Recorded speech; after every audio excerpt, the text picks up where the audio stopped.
agad, leader nga nagatuman sang imo sugo kag may kinaugali nga nasanto sa imo tagi pusoon kag espiritu. Leader nga magahiusa kag magagiya sa amon sa pagpatigayon sang kayuhan sang tanan kag para sa imo bug-os nga kahimayaan. Amay, Anak, kag Espiritu Santo, ikaw ang Diyos sang kabuhi kag paghigugma. Ang Ginoo sang tanan nga panahon, mag-upod ka unta sa amon sa siningtion nga nagahanda kami para sa palabuton nga eleksyon.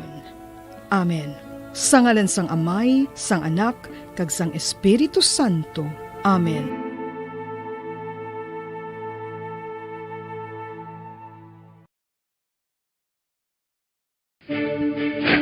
Ano ang direkta nga health effects ang hindi gusto nga paggamit sang fireworks o kon palupok? Una, blast or burns without amputation. Ikaduha, blast or burns with amputation o kon ang pagkautod sa bahin sang lawas nga nalukpan. Ikatatlo, pagkapila sa mga mata nga posible mahulog sa pagkabulag. Ikaapat, tetanus. Ikalima, pagkamatay. Gani, likawan ang paggamit sang palupok ilabi na subong nga holiday season.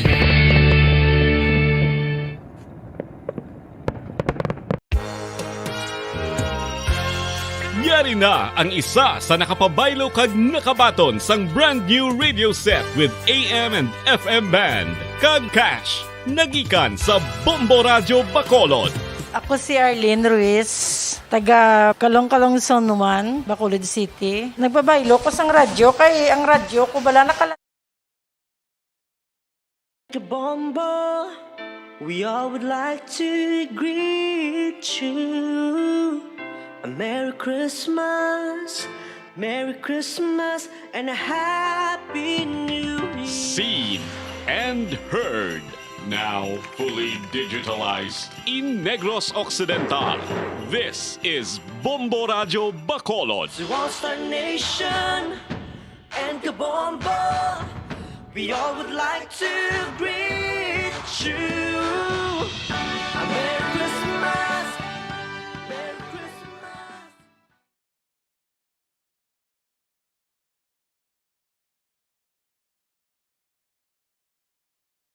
Bombo Radio Bacolod.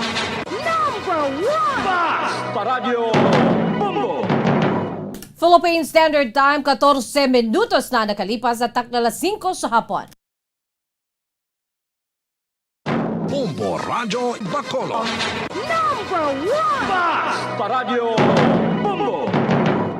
Maayong hapon syudad sang Bacolod, kabugusan nga probinsya sa Negros Occidental, bugos nga Pilipinas, kag bugos nga kalibutan. Yari naman ang pagdulong namon sa inyo sa madalalag ko. Bag-o, mainit-init pa nga mga balita diri sa Bombo News and Views Afternoon Edition. Subong adlaw Sabado, thank God it's Saturday, TGIS. Petsa 4 sa bulan sa Disyembre 2021.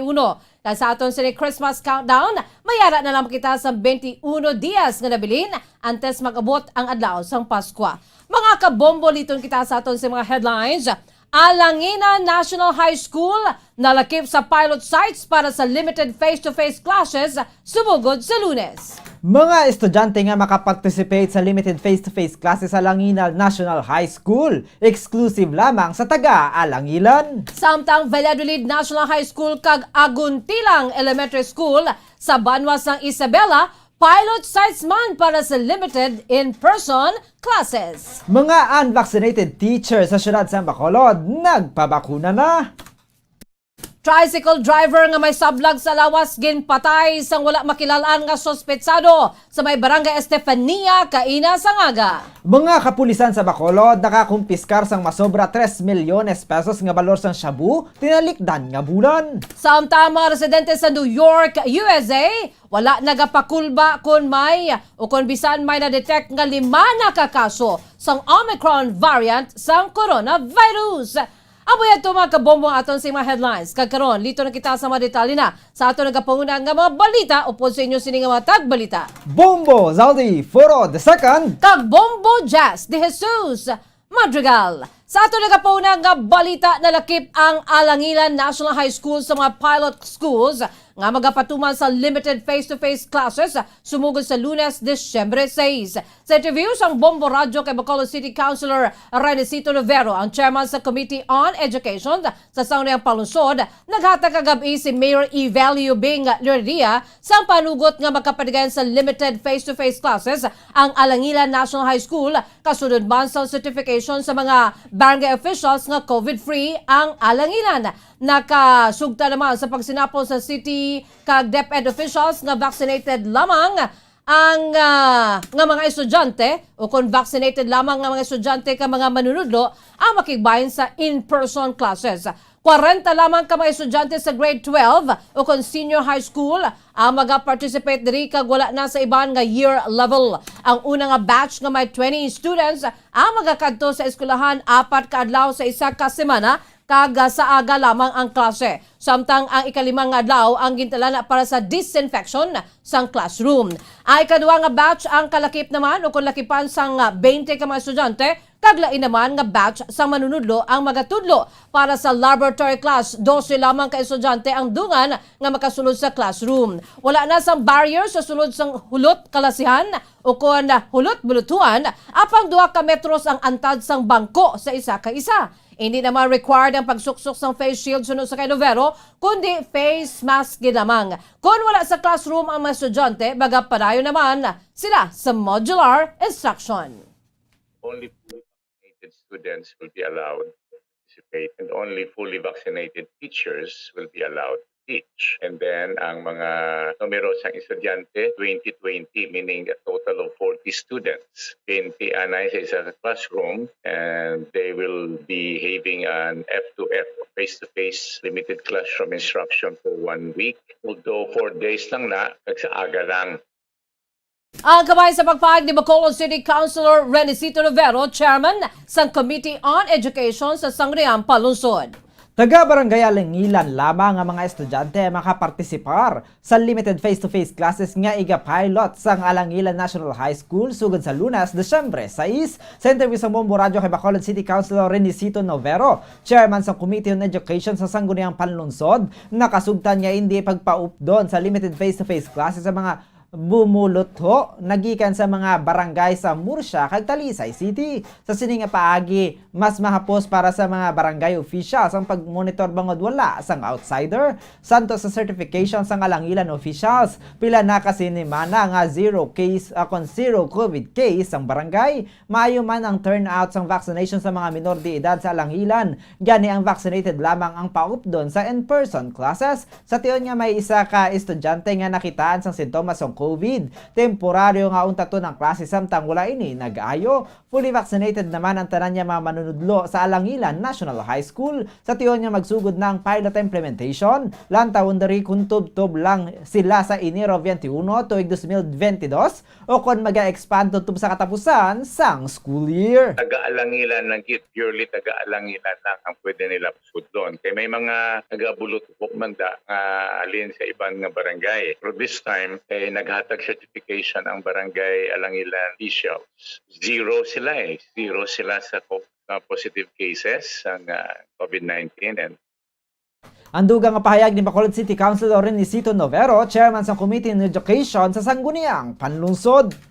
Samtang duha naman ka mga eskwelahan sa idalom sa Department of Education Division of Negros Occidental ang dalakip sa mga bulutuan sa Western Visayas nga pilot site para sa implementation sa limited face-to-face classes sumugod sa Lunes, Disyembre 6. Sa interview sa Bombo Radio kay Ian Arnold Arnaiz, ang Public Information Officer sa DepEd Division of Negros Occidental, makapadigayon na ang Valladolid National High School kag Agontilang Elementary School sa Banwa sa Isabela sa pilot sites. 20 lamang kami estudyante sa grade 12 o kung senior high school ang panugutan sa sulod sang classroom sa Valladolid National High School para sa regular nga klase, kag 12 naman kun laboratory. Tag 12 naman ka mga people sa kindergarten to grade 3 ang dungan sa isa ka classroom sa Aguntilang Elementary School. Ang mga estudyante nga makaparticipate sa in-person classes ang vaccinated na kag malapit lang sa bulutuan ang ila sinibalay gani wala sa exposure sa iban nga tao sa public transport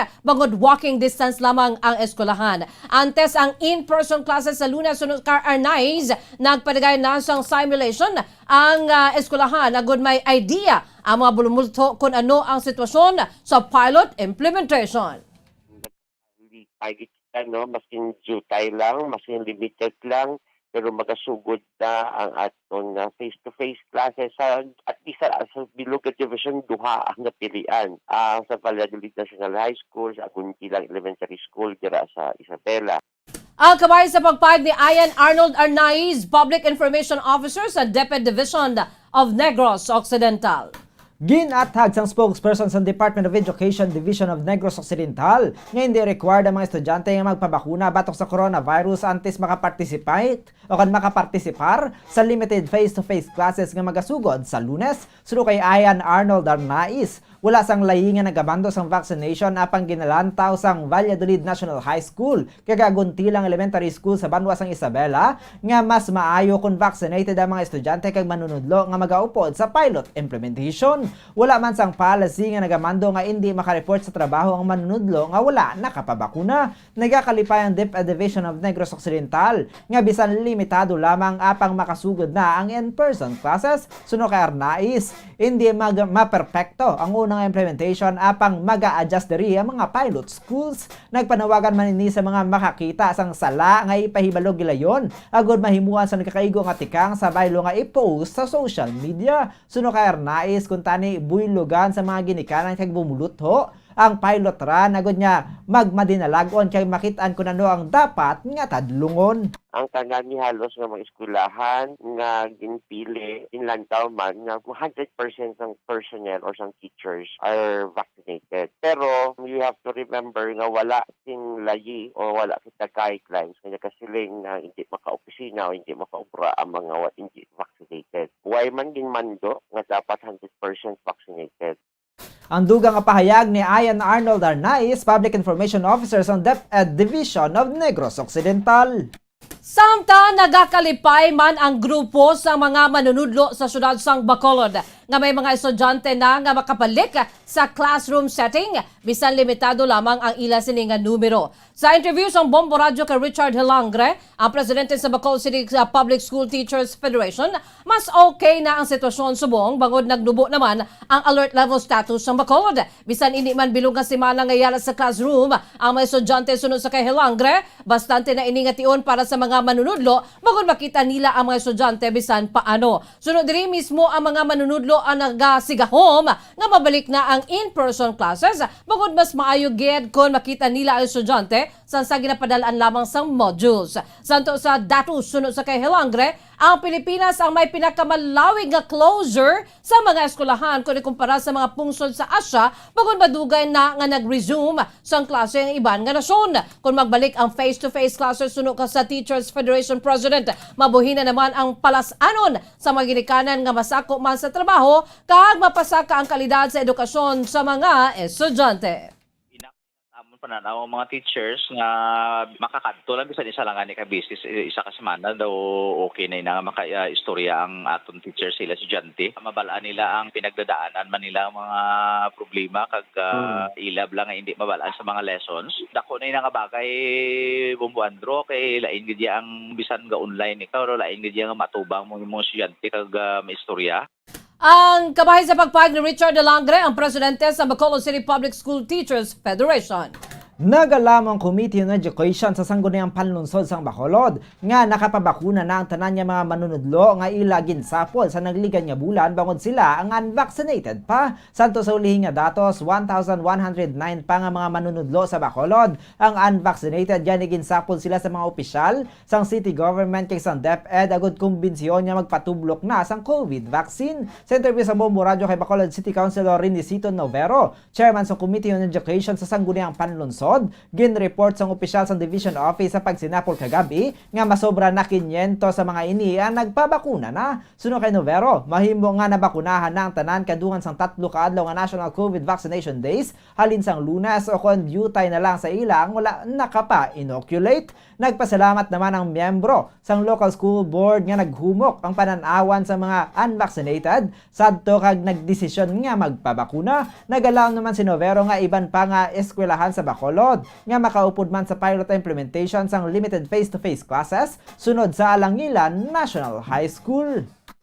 Out of 109 sa mga teachers nga unvaccinated yet, kagabi na-report sa amon na rin sa DepEd, itamangkot ko kung ano na to ang resulta sa ating meeting. And kanami isang resulta kay as of last night, mga more than 500 sa mga teachers na ang nagpabakuna. Out of those number, ang kaban sa pagpahayag ni Bacolod City Councilor Rinicito Novero, chairman sang Committee on Education sa sangguniang panlungsod.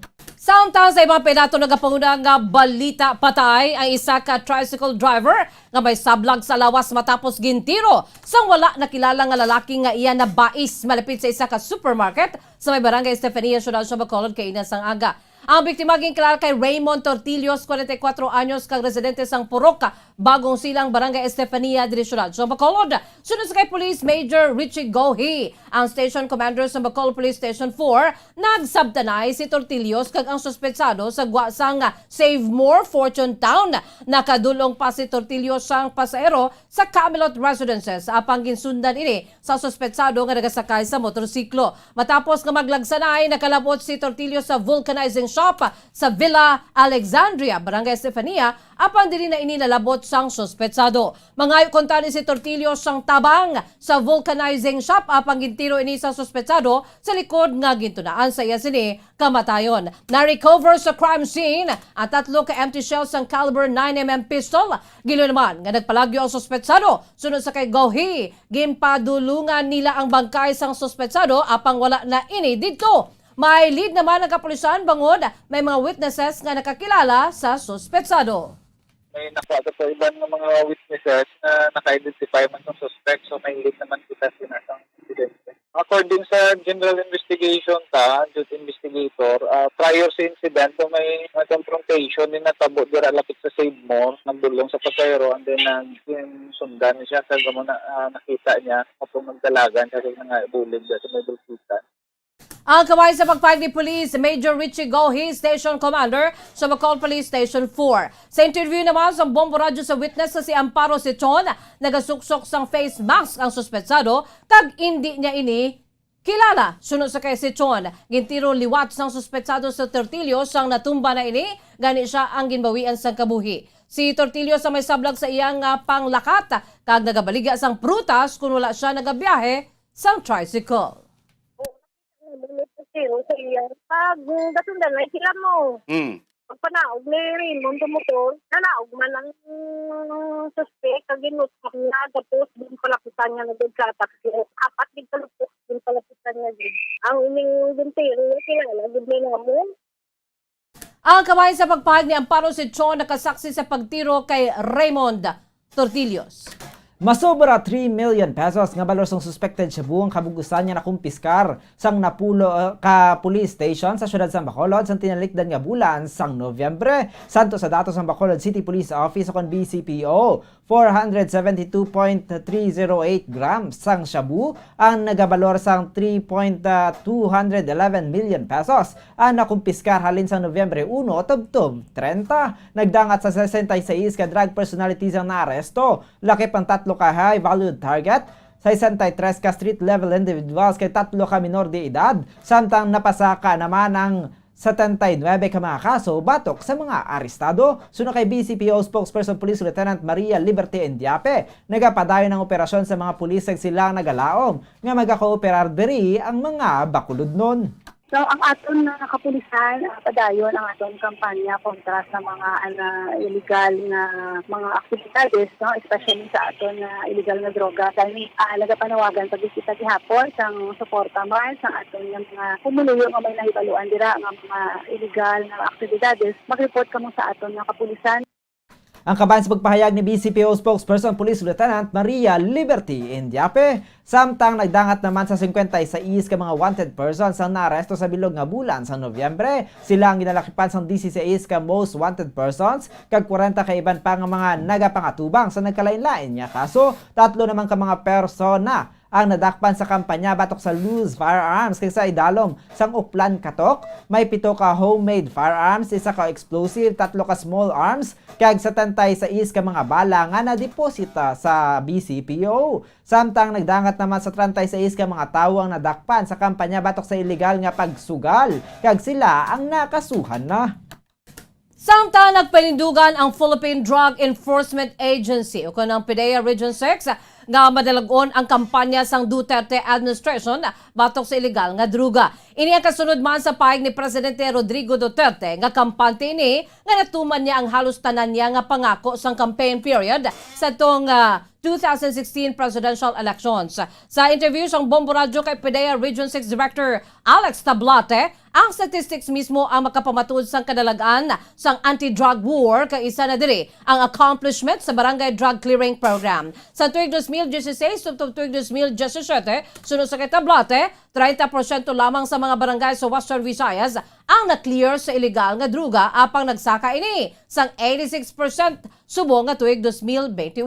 Dako naman ang ginbago sa sitwasyon sa mga squatters area bangon sadto daw dulce lamang ang baligyaanay sa Cebu apang subong nahadlok na ang drug peddlers. Bangon sini na punggan sunod sa PDEA Director ang posibilidad nga magpareho sa Mexico kag Colombia ang pungsod Pilipinas kung sa din hindi mapunggan ang drug cartel. Nagdagat naman sunod sa iya sa binilyon ka pesos ang kabugusan nga recovery sa illegal nga druga. Sa Agosto 21 tuig 2020 masobra 20 milyones sa pesos nga balor sang Cebu ang ginsunog sang PDEA kay sa sunod lamang sang pila ka bulan subong nga tuig 2021 masobra 1 ka bilyon ka pesos na ang balor sa illegal nga druga nga nakonfiskar sang PDEA sa bulig man sang Philippine National Police.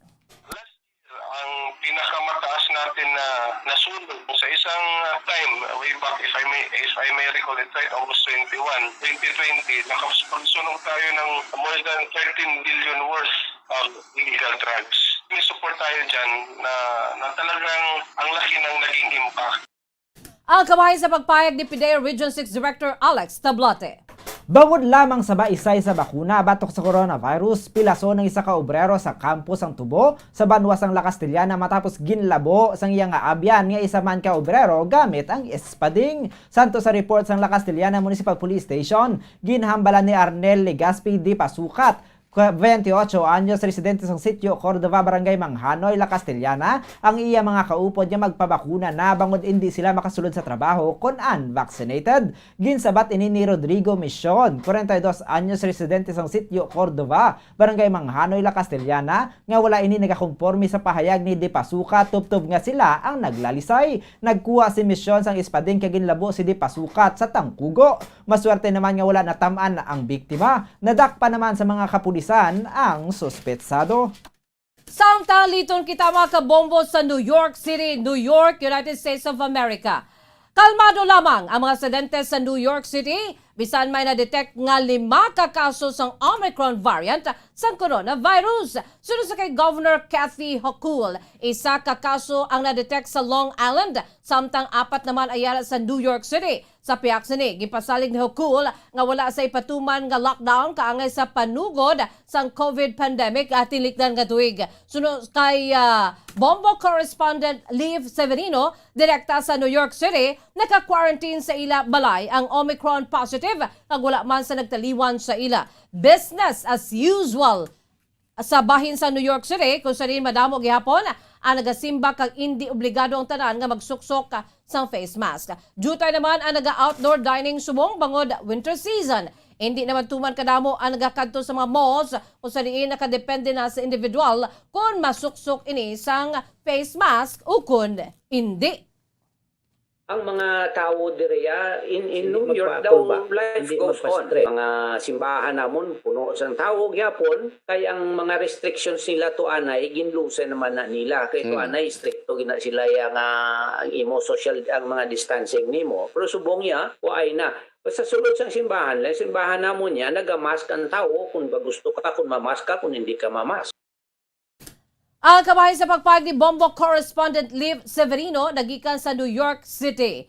Paray naman ang vaccination sa mga pumuluyo. Kasunod sa kay Severino, fully vaccinated na ang 80% sang populasyon sang ginbansagan nga The Big Apple. Samtang bago pa man lamang nagsugod ang vaccination sa mga minor de edad. Wala naman sila nagapakulma kundi nagasunod gid lamang sa minimum health protocols, nagainom sang vitamins, kag wala nagalagaw.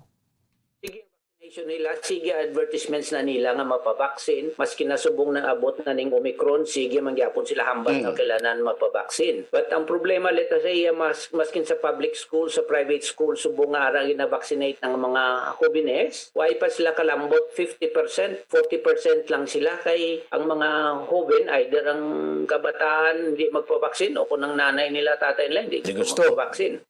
Ang kabahin sa pagpag ni Bombo correspondent Liv Severino nagikan sa New York City, USA. Kag sa aton na katapusan nga balita para naman sa aton nga good news. Malipay nga nagpadulong sa istasyon sa Bombo Radio ang isa ka sidewalk vendor nga tagpasakop sa 1-2 Panalo Park 20 promo sa Bombo Radio kay Star FM matapos malawagan nga daily winner. Suno kaya Milita Navarro sa Purok Boulevard, Barangay 13, Bacolod City. Nagabaligya ini isang pila ka produkto sang mabatian sini nga ginlawag ang iyang pangalan bilang daily winner. Si Abilyar ang may 7 ka mga kabataan. Gilayon ini nga nagpadulong sa istasyon nagudkuhaw ng iya nadagan nga premyo nga 500 pesos nga cash kasubong man ang balor 650 pesos nga grocery goods nga nasulod sa balde sang Orocan. Dako ang pagpasalamat sini sa nabaton nga premyo. Bangod may iga bakal na inisang bugas sa ila panimalay nga makapiyan-piyan naman sa iya nga galastuhan. Nagpangagdaman ini sa iya nga sa iban pa. Kag sa iya mga kakilala nga magpasakop agod magdaogman kaangay sa iya. 100, ika-2, 200, ika-3, 300, ika-4, 400, kag ika-5. 500. Nagpasalamat ako sa Bumbo nga nakadaog ako sang 500 ka worth 650 nga groceries. Dako gid ini nga bulig sa amon para sa akong mga anak, madugang-dugang namon sa pagkaon namon. Ang kabayan sa pag-award sa daily winner nga si Amelita Navarro. Philippine Standard Time, 38 minutos na nakalipas sa takna alas 5 sa hapon, kagamuyan to mga kaundan. Sa aton nagapangunang nga mga balita diri sa Bombo News and Views Afternoon Edition. Antes kita magtakop, ato na panubalikan aton si mga headlines. Alangilan National High School nalakip sa pilot sites para sa limited face-to-face classes sugod sa Lunes. Mga estudyante nga makaparticipate sa limited face-to-face classes sa Alangilan National High School, exclusive lamang sa taga-Alangilan. Samtang Valladolid National High School sa Aguntilang Elementary School sa Banwa sa Isabela, pilot sites man para sa limited in-person classes. Mga unvaccinated teachers sa syudad sa Bacolod nagpabakuna na. Tricycle driver nga may sablag sa lawas ginpatay sang wala makilalaan nga suspetsado sa barangay Estefania kainan sa ngaga. Mga kapulisan sa Bacolod nakakumpiskar sang masobra 3 milyones pesos nga balor sang shabu tinalikdan nga bulan. Mga residente naman sa New York City, USA wala nagapakulba. Bisan may na-detect na nga 5 ka kaso sang Omicron variant sang coronavirus. Amoy ito mga kabombo ang pagdulong namon sa inyo sa madalalag ko. Bago, mainit-init pa nga mga balita dito sa Bombo News and Views Afternoon Edition. Subong adlaw Sabado, TGIS. Thank God it's Saturday. Petsa 4 sa bulan sang Disyembre 2021. Sa aton sining Christmas countdown, we have only 21 days to go before Christmas. By the way, standby na kamo sa masunod nga programang Bombo Reports Afternoon Edition. Upo naman sa kay Bombo Friends, Andrew Burgos. Kag sa gyapon, ini ang inyo nga matagbalita. Bombo Zaldi Foro II. Kag Bombo Jazz de Jesus Madrigal. Para sa pambansang radyo ng Pilipinas, consistent overall number 1 sa Bacolod, Basta Radyo Bombo! Sabay naman, sa aton siningan news analysis ang ipadala sa aton maukon nga tagpalamati. Pagkabasaw ni Bombo Daniel Acciones, ini ang may tigulo sa social media. Ano ang sa social media makitaan kag mabasahan? Dayon man ini nga patihan.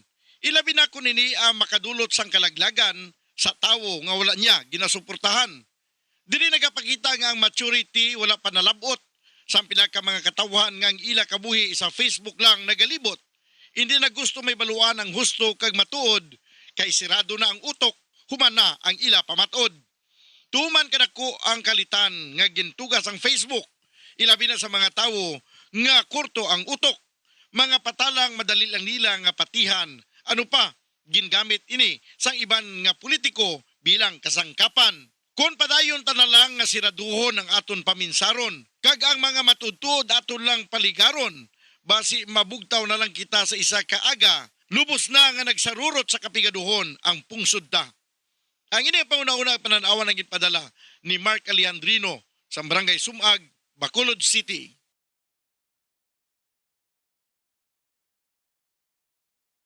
Sa mga tagpalamati isang Bombo Radyo Bacolod, pwede man kamo magpadala sang inyo panghuna-huna kag pananawan sa Bombo News and Views Afternoon Edition. Care of DYWB Bombo Radyo Bacolod, CBS Development Corporation Building, Lacson Street, Mandalagan, Bacolod City. O kung pinaagi man sa email address ang Bombo Radyo Bacolod, bombo_bacolod@bomboradyo.info. Bombo Radyo Bacolod. Number 1! Basta Radio Bombo! Yari na ang isa sa nakapabaylo kag nakabaton sang brand new radio set with AM and FM band. Kag cash, nagikan sa Bombo Radio